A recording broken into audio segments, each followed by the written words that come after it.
श्री स्वामी समर्थ. स्वामी कृपेने तुमच्या सर्व इच्छा मनोकामना पूर्ण हो. तर उद्या एकादश आहे. या एकादशीच्या दिवशी जर आपण काही उपाय केले तर ते उपाय खूप प्रभावी ठरत असतात. भरपूर जणांना भरपूर अडचणी असतात. काहींना आर्थिक समस्या असतात.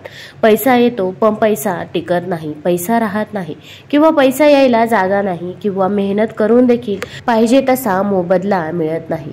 मग आर्थिक टंचाई दूर होण्यासाठी तसेच घरात सतत आजारपण आहे, कोणी ना कोणी सतत आजारी असतं, लहान मुले आहेत ती चिडचिड करतात, उगाच रागवतात, उगाच एखाद्या कारणावरून घरामध्ये भांडण होत असतील तर भांडण तंटे दूर होण्यासाठी आपण घरामध्ये कोणते उपाय करावे ही सर्व माहिती आपण आज या व्हिडिओमधून जाणून घेणार आहोत.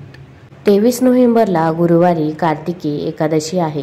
कार्तिक महिन्याच्या शुक्ल पक्षात येणाऱ्या एकादशीला कार्तिक एकादशी किंवा देवउठणी एकादशी किंवा प्रबोधिनी एकादशी असे देखील म्हणतात. आषाढ महिन्यातील आषाढी किंवा देवशयनी एकादशीपासून ते कार्तिक महिन्यातील देवउठणी एकादशीपर्यंत विष्णू भगवंत निद्रा अवस्थेत असतात. ते देवउठणी एकादशीला ते जागे होतात. त्यामुळे या दिवसाला अनन्यसाधारण महत्त्व आहे. या दिवशी आपण उपाय आवर्जून करावे, तसेच भगवान विष्णूंची सेवा देखील करावी. या दिवशी आपण जे उपाय करतो ते उपाय देखील खूप प्रभावी ठरत असतात आणि आपण जी भगवंताची सेवा करत असतो त्याची देखील आपल्याला पुण्यफळ प्राप्त होत असते. या दिवशी भगवान विष्णूंच्या कृपेचा वर्षाव होतो. ज्यावेळी भगवंत निद्रा अवस्थेत असतात त्यावेळी कोणत्याही प्रकारची शुभ कार्य केले जात नाही आणि भगवंत जागृत अवस्थेत आले की सर्व शुभ कार्यांचा प्रारंभ केला जातो. एकादशीच्या दिवशी श्रीहरी विष्णू आणि देवी लक्ष्मी यांना प्रसन्न करण्यासाठी जे काही उपाय करतो ते खूपच प्रभावी असतात, जेणेकरून माता लक्ष्मी आणि विष्णुदेव आपल्यावरती प्रसन्न होतात. शास्त्रात एकादशीच्या दिवशी करण्याचा एक अचूक उपाय सांगितला जातो. हा उपाय केल्यास आपल्याला नक्कीच त्याचा फायदा होईल. मग या एकादशीच्या दिवशी आपण सकाळी लवकरच उठावे. मग तुम्ही ब्रह्ममुहूर्तावरती उठले तरी पण चालेल. तुमची नित्यकर्मे आटोपल्यावरती आपल्याला पहिल्यांदा घराचे बाहेरचे अंगण आहे ते स्वच्छ करायचे आहे. अंगणावरती आपल्याला पाणी शिंपडायचे आहे.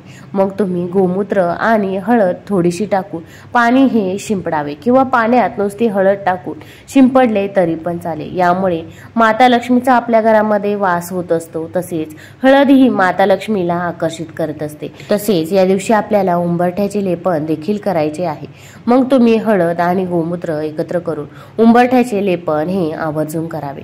किंवा गोमूत्र नसेल तर तुम्ही नुसते हळदीने लेपन केले तरी पण चालेल. कारण की आपण जर असे हळदीने लेपन केले तर आपला उंबरठा देखील स्वच्छ राहतो आणि घरामधील नकारात्मक ऊर्जा आहे ती देखील दूर होते. बाहेरून येणारी नकारात्मक ऊर्जा देखील आपल्या घरामध्ये येत नाही. भरपूर वेळा असे होते की आपली जवळची व्यक्ती असते तिलाच आपले चांगले व्हावे असे वाटत नाही. मग कुठे ना कुठे ती नकारात्मक ऊर्जा आपल्या घरामध्ये राहतेच किंवा बाहेरून येणारी नकारात्मक ऊर्जा देखील आपल्या घरामध्ये येत असते. त्यामुळे तुम्ही उंबरठ्यावरती हळदीचं लेपन हे आवर्जून करावे. आपलं जेवढं घर स्वच्छ असेल तेवढी माता लक्ष्मी आपल्याकडे आकर्षित होते. त्यामुळे तुम्ही या गोष्टीची काळजी घ्यावी. तसेच या दिवशी भगवान विष्णू माता लक्ष्मीची आपल्याला पूजा करायची आहे. तुमच्या घरामध्ये बाळकृष्णाची मूर्ती असेल तर तिला देखील अभिषेक घालायचा आहे. अभिषेक घालताना ओम नमो भगवते वासुदेवाय नमः, ओम नमो भगवते वासुदेवाय नमः या मंत्राचा जास्तीत जास्त वेळा जप करायचा आहे. तुम्हाला संतान प्राप्तीची इच्छा असेल आणि भरपूर दवाखाने करून देखील गर्भ हा राहत नसेल तर तुम्ही एकादशीच्या दिवशी बाळकृष्णाला अभिषेक घालावा आणि अभिषेक घालताना दोघांनी मिळून अभिषेक घालावा आणि ओम नमो भगवते वासुदेवाय नमः किंवा तुम्ही विष्णू सहस्रनाम पठण करावे. पठण करणे शक्य नसेल तर या दिवशी श्रवण तरी करावे. जर तुम्ही बाळकृष्णाची सेवा केली तर संतान प्राप्ती ही होतेच. तर आपल्याला या एकादशीच्या दिवशी म्हणजेच 23 नोव्हेंबरला रात्री एक उपाय करायचा आहे. हा उपाय करण्यासाठी स्वच्छ स्नान करून घ्यावे. मग आपण लाल किंवा पिवळ्या रंगाची वस्त्रे धारण करावीत. कारण की पिवळा रंग हा भगवान विष्णूंना अत्यंत प्रिय आहे. तुम्ही या दिवशी पिवळ्या रंगाची मिठाई देखील भगवान विष्णूंना अर्पण करू शकता.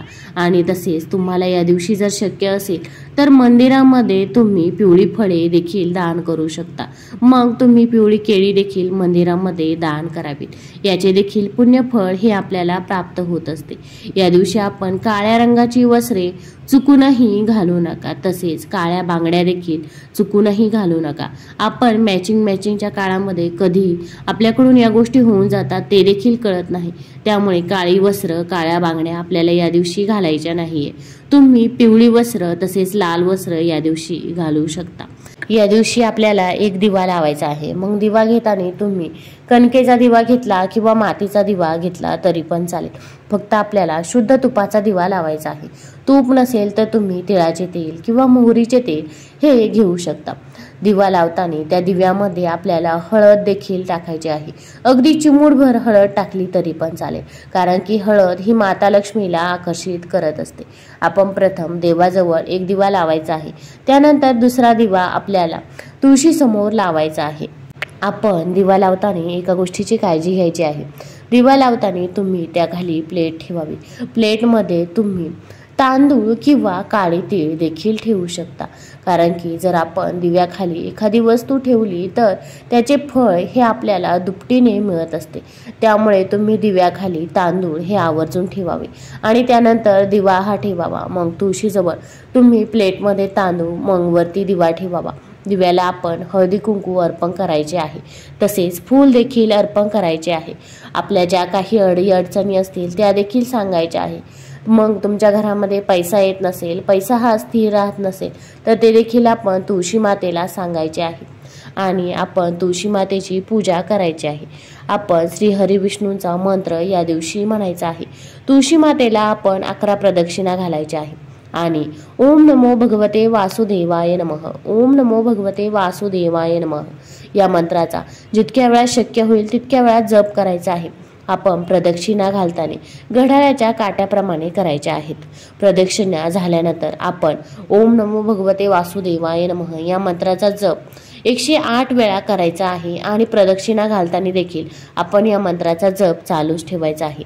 त्यानंतर आपण तुळशी मातेला नमस्कार करावा व श्री हरी विष्णू व देवी लक्ष्मीला देखील वंदन करावे। फक्त आपण हा उपाय करताना काही गोष्टींची भान ठेवावे, जसे की तुळशीला स्पर्श होणार नाही, कारण की संध्याकाळ आहे। संध्याकाळ झाल्यानंतर तुळशीला स्पर्श करणे वर्ज्य मानले जाते। तसेच एकादशीच्या दिवशी आपल्याला तुळशीची पाने ही देखील तोडायची नाही। मग तुम्हाला पूजेसाठी तुळशीची पाने लागतील तर तुम्ही खाली पडलेली तुळशीची पाने स्वच्छ धुवून घेतली तरी पण चालतील, पण तुम्ही तुळशीचे पान तोडू नका। जर तुमचे व्रत नसेल तरी पण या दिवशी तांदूळ, लसूण, कांदे या गोष्टी खाणे वर्ज्य मानले जाते। तसेच तामसिक पदार्थ, धूम्रपान, मद्यपान देखील करू नये। एकादशीच्या दिवशी तुळशीची पाने देखील तोडू नये। एकादशीच्या दिवशी हा उपाय केल्यास आपल्यावरती विष्णू देवांची व लक्ष्मी मातेची कृपा होते।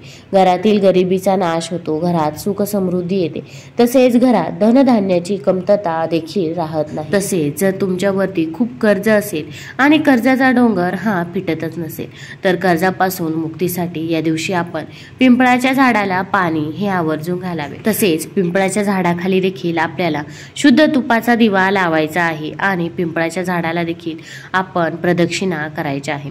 प्रदक्षिणा करताना आपण ओम नमो भगवते वासुदेवाय नमः या मंत्राचा जप करायचा आहे।